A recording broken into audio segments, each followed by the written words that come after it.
So I managed to watch the new Star Wars film before it came out, and I couldn't be more excited. I've got to say, it was absolutely amazing. While the film isn't exactly perfect, it does do enough to satisfy the inner Star Wars nerd in all of us. Unfortunately, this video won't be too long in detail because I don't want to spoil anything for people who haven't seen it yet, but I will say that if you're nervous about this film, don't be. Rogue One is definitely going into new territory here with the tone of the film, and some people don't know how exactly the spirit of the series would do with a gritty and warlike Star Wars film.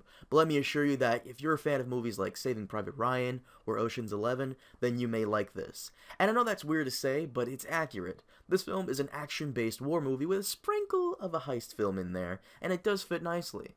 Now, without giving away any spoilers, let me just say that I did enjoy the characters, the plot, and I like how the ending to this movie was a setup so you could go right into the next one. Reminds me of what they did with the ending of the last Hobbit movie. If you're someone who, in the future, wants to marathon all of the episodes, then this is the one you'd watch right before episode 4, because it does lead into it very nicely.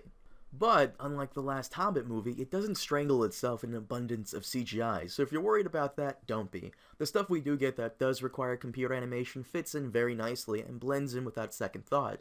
The worlds we see in this film do feel very Star Wars-ish, and it does feel like people live here. It's grounded and a far cry from the lifeless streets of Coruscant in the prequels. The characters, especially the main bad guy, do a great job of filling out this movie. I do like that he does feel like a Star Wars villain right out of the 70s, and is just over the top enough for you to say, yep, this guy definitely works for the Empire. There are references to the prequels and even the Clone Wars animated series, which I did appreciate because it is scattered enough and not overly in your face, but there was one thing that felt a little shoehorned in, and when you watch it, you'll see what I mean. Now, like I said, this movie isn't a perfect 5 out of 5 for me, but let me go into what I liked and didn't like about the film. A lot of the people weren't big on the characters, but I must say I really liked them. Jyn Erso, the droid K2, and the villain Krennic are the ones that really stood out to me. A lot of the supporting characters really aren't given enough backstory to make you care about them too much, but they're likable enough that you'd get a little sad when something does happen to them.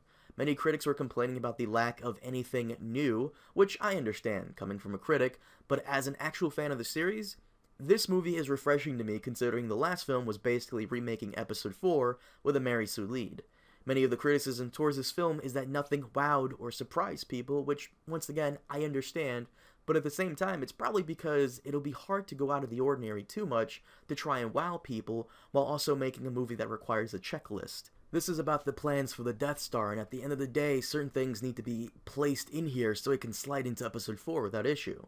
One of the few times I was ever really amazed by a Star Wars story was during the video game Knights of the Old Republic, but that was because it was set 4,000 years before A New Hope, and they had free reign to do whatever it is they wanted. I doubt Gareth Edwards had that much freedom. I feel like this is probably the best we could have gotten from a story like this without bogging the film down with too much references and safety nets. The film does try its best not to give you a typical Star Wars story you've seen 100 times, so I can respect it for not wowing me too much, because this type of movie for this series is taking a risk. For critics to say nothing here is fresh, I wouldn't exactly say that. There's a lot of new stuff here that we've never seen before, and I'm sure many fans will appreciate it. Another major criticism people have thrown at this film, and I promise you this isn't a spoiler, is the lack of Darth Vader. It doesn't appear as often as some would like, but I've actually loved that. Now I know this sounds like I'm defending this movie a little too much, but hear me out on this.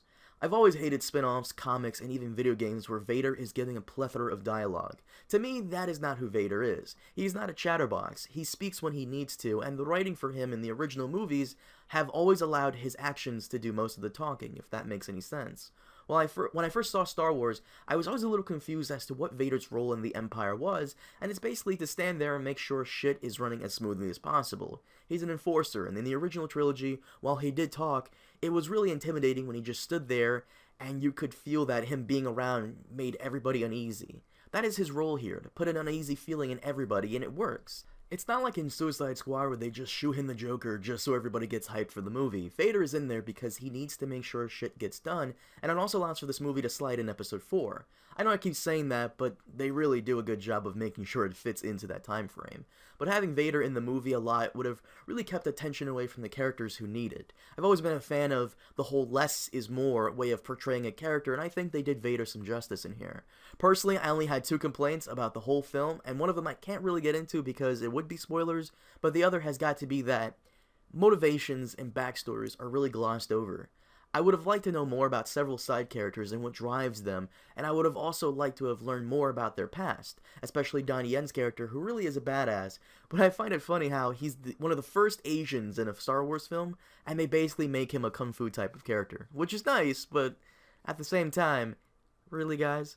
But the issue I had with the backstory and all that could have been solved if they had a 1 hour special on Disney Channel or something with Rebels animation going into details of some of the supporting characters. That would have knocked it out of the park and would have added to the movie in many ways.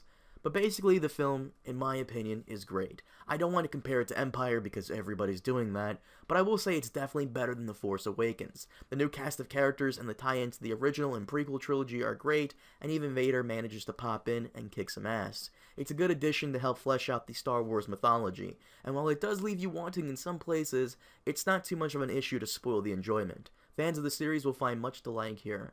But when you guys do see it, let me know what you think, and as always, thanks for watching. Be sure to hit that like and subscribe button, and I'll see you all next time.